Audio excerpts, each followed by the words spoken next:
앞서 전해드린 것처럼 정부가 최근 집값 과열 현상을 보인 창원시 의창구를 투기 과열지구로 추가 지정했습니다. 부산과 대구, 울산, 파주 등 36개 지역은 조정 대상 지역으로 지정했습니다. 부동산 전문가들은 이미 가격이 오를 대로 올랐고 이번에도 인근 비규제 지역의 집값만 끌어올리게 될 것이라며 실효성에 의문을 제기하고 있습니다.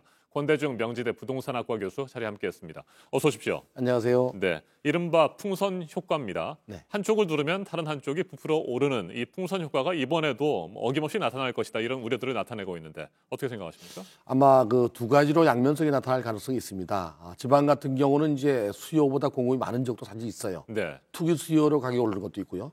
이런 지역은 이번 규제의 약발이 좀 막힐 것 같고요.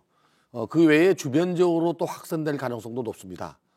지금 저금리의 유동성 자금도 많기 때문에 정부가 주택을 공급하는 것보다는 규제로 지금 가고 있기 때문에 역시 풍선 효과가 나타날 가능성이 있고 특히 이제 역으로 다시 서울이나 도심지로 투자가 일어날 가능성이 높습니다. 지방으로 몰려갔던 투자자들이나 투기꾼들이 다시 상대적으로 규제가 많다 보니까 서울이나 강남이나 다시 도심지로 회귀할 가능성도 없지 않아 있습니다. 네, 말씀하신 대로 결국 돌고 돌아서 또다시 강남이다. 다시 돌아오는 이런 얘기들이 나올 수 있는 상황인 거군요. 네. 네, 뒷북 대책이다 뭐 이런 얘기들도 있는데 이건 어떻게 생각하십니까? 이미 그 파주 같은 경우는 상당히 많이 올랐습니다. 특히 이제 그 울산 남구나 또는 뭐 포항이나 창원 같은 게 상당히 많이 오르는 상태에서 지금 규제가 됐습니다. 상상 외로 이제 그렇게 오르지 않은 지역도 선제적으로 이번에 논산이나 또 전주나 이런 광주 같은 데는 지정을 했는데 네. 결국에 그 오른 지역은 이미 너무 늦은 감에 있지 않나 하는 생각이 듭니다. 네, 자 비규제 지역의 매수세가 오히려 더 늘어나는 상황들이 현실적으로 당장 나타나게 될까요? 그러면? 나타날 가능성도 있습니다. 특히 이제 그 최근에 와서 공급보다 수요가 많게 됐고 또 불안 심리가 커지고 있거든요. 주택 공급이 적거나 또 유동성 자원도 많고 저금리가 지속되다 보니까 향후에 주택 가격이 올라간다고 하는 불안감 때문에 매수세가 늘어나서 주택 가격이 올라가고 있거든요. 네. 이런 현상들은 아마 당분간 지속될 가능성이 있고요. 비규제 지역으로 나타날 가능성도 있습니다. 네. 6.17 대책에서 빠졌던 지역들이 결국에는 올랐고 네. 또 그것을 누르기 위해서 다른 지역을 지정하니까 다른 지역도 같이 또 오르고 뭐 이런 계속 연쇄적인 상황이 발생하고 있는데 언제까지 이런 뭐 대책들이 땜질식 대책이라고 해야 될까? 이런 대책들이 나오게 될까요? 근데 한번 올라가는 네. 가격은 다시 떨어지지 않습니다. 다시 말하면 뭐 경제 상황이 어려워지거나 또는 주변 환경이 변화하지 않는 한 올라간 가격이 그 하락하긴 쉽지 않거든요. 그래서 올라간 가격을 안정시키려면 결국 공급을 늘리는 수밖에 없는데 정부가 공급보다는 계속적으로 규제를 강화하고 있기 때문에 이런 현상은 점점 수그러들지 않고 당분간 지속될 가능성이 높아요. 네. 그렇다면 규제로 인한 문제 해결은 이제는 뭐 쉽지 않다. 그런 네. 상황이 됐다 이렇게 보시는 겁니까? 그렇죠. 규제가 또 다른 부동산 시장에 왜곡 현상을 만들잖아요. 네. 가격을 계속 올리고 또 이 부동산 가격이 오른다는 얘기는요. 전월세 가격도 올라간다는 얘기입니다. 수익이 높아지기 때문에 또 전월세 가격이 올라가면 매매 가격도 올라가고 이 떠받치고 있기 때문에 이런 현상은 악순환이 반복될 가능성이 높습니다. 이럴 수밖에 없어요 또. 네. 전월세 가격 얘기를 하셨으니까요. 네. 그 얘기를 좀 더 이어가 보도록 하죠. 전월차 3법 이 부분에 대해서 실행이 된 이후에 오히려 전세값은 계속 올랐잖아요. 네. 뭐 이에 대해서 정부는 뭐 그것 때문에 오르는 것은 아니다 이렇게 얘기를 하고 있습니다만 현실적으로 오르고 있고요. 네. 이 현상은 계속해서 이어진다고 봐야 됩니까? 아마도 2, 3년 제가 볼 때 2년 정도 이상은 연속될 것 같아요. 네.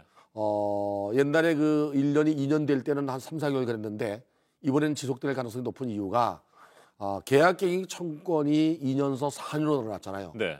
여기에 지금 현재 내년 6월 기준으로 보유세나 양도세나 또는 종합부동산세까지 오르기 때문에 다주택자들이 자기가 살고 있는 집 이외의 주택을 임대해 내놓은 주택에 대해서 대부분 융자가 있거나 또는 그 월세를 받아서 사는 사람도 있어요. 네. 그렇다면은 월세를 올릴 수밖에 없거든요. 소득은 한정되어 있는데 보유세가 올라가거나 또는 세금이 올라간다면 결국에 반전세나 월세를 올릴 수밖에 없는 현상이 지속될 가능성이 높고 더욱이 매물이 부족하기 때문에 이런 거는 경쟁적으로 올라가고 있습니다. 지금 77주 연속 상승하고 있거든요.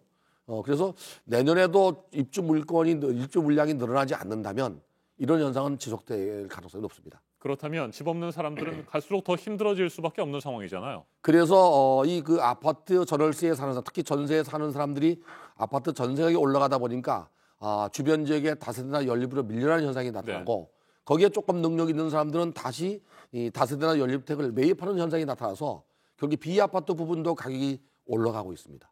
네. 이주열 한국은행 총재가 이런 얘기를 했습니다. 주택 가격의 상승 속도가 소득 증가율이나 실물 경기 상황과 비교해서 과도하다. 이런 지적인데 동의하십니까? 그렇죠.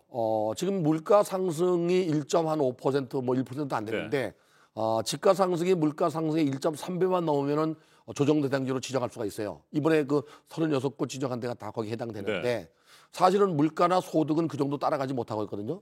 근데 그것이 꼭 저금리 때문에 그런 것만은 아니고요. 공급이 부족하거나 또는 정말 규제해서 그런 것도 있고요. 또 하나는 이제 그 임대주택 등록을 한 가구 수가 지난 6월 말 기준으로 160만 7천 가구나 됩니다. 이 집은 있는데 집을 팔지 못하게 발목이 잡혀서 시장에서 거래가 되지 않다 보니까 매매 시장이 경직되고 매매 시장에 물건이 없으면 결국에 가격이 오를 수밖에 없잖아요. 이런 것이 결국에 절세 가격까지 끌어올리는 현상 때문에 전반적으로 복합적으로 오르는 거지 꼭 저금리 때문에 오르는 것만은 아니에요. 네.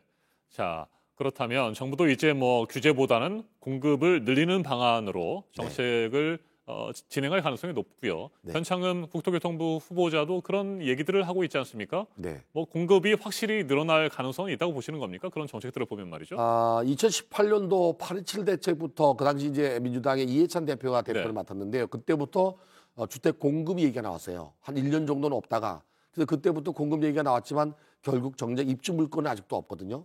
3기 신도시도 앞으로도 2, 3년 후에 입주 물량이고요.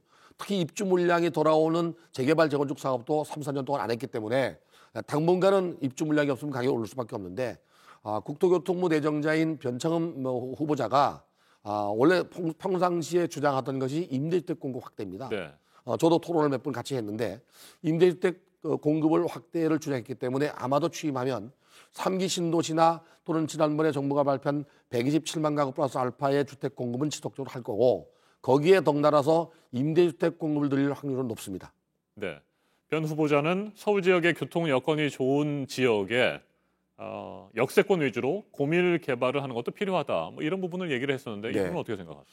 이건 이미 그 고밀 재건축 재개발 얘기가 나왔잖아요. 네. 공공 참여형 재개발 재건축 얘기가 나왔는데 역세권 주변에 공공 토지는 없습니다. 민간 토지밖에 없거든요. 그럼 민간의 재개발 재건축이나 주거환경 개선 사업 또는 도시환경 정비 사업을 추진하면서 용적률에 인센티브를 주고 증가되는 용적률의 일정 부분은 아마 임대주택으로 공급할 가능성이 높고요. 지금도 역세권 개발을 하고 있습니다. 이 그 변창흠 후보자가 주장하는 내용 중에 하나가 토지 임대부 주택이라고 있습니다. 네. 이걸 아마 역세권에 공급할 가능성은 있어요. 물론 3기 신도시에도 일부 공급할 예정인 걸로 알고 있는데 이렇게 되면 아마 임대주택 공급은 늘어나겠지만 과연 시장에서 토지 임대주택을 원하느냐가 이제 문제입니다. 대부분 사람들은 토지 건물의 완전 소유권을 원하지 건물만 가지고 있는 토지 임대부는 원하지 않을 거예요. 토지 임대주택을 분양받게 되면 임대료는 토지에 대한 임대료를 내야 됩니다. 그러면서 건물은 분양받았기 때문에 건물에 대한 재산세 내야 됩니다. 네. 여기에 한 발 더 나가서 환매 조건부를 지금 달고 있거든요. 환매 조건부는 뭐냐면 분양받고 난 이후에 5년, 10년, 20년 살다가 매각할 때 자산 그 자본 이득이 생기면 본인이 가져가는 게 아니고 정부나 저런 정부 투자기관에 분양했던 그 LH나 또는 SH공사에 다시 되팔아야 되는 문제가 나오거든요.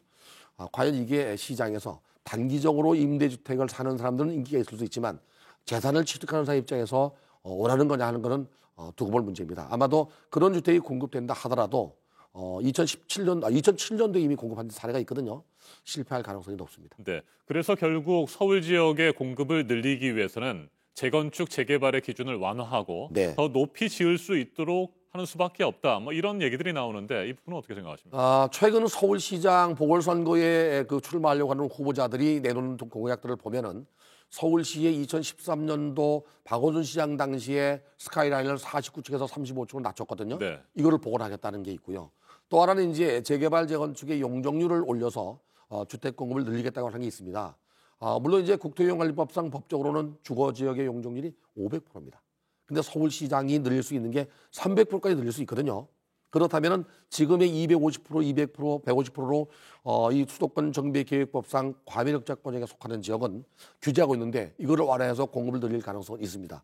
향후에 도심지에 인구가 몰리고 주택 공급할 수 있는 택지가 없다면 결국에 컴팩트 시티처럼 고밀로 개발할 수밖에 없는데 이번 정부도 이런 쪽에는 어느 정도 동의하는 것 같아요. 그래서 공공 참여형 재개발 또는 재건축 사업을 하는 것 같습니다.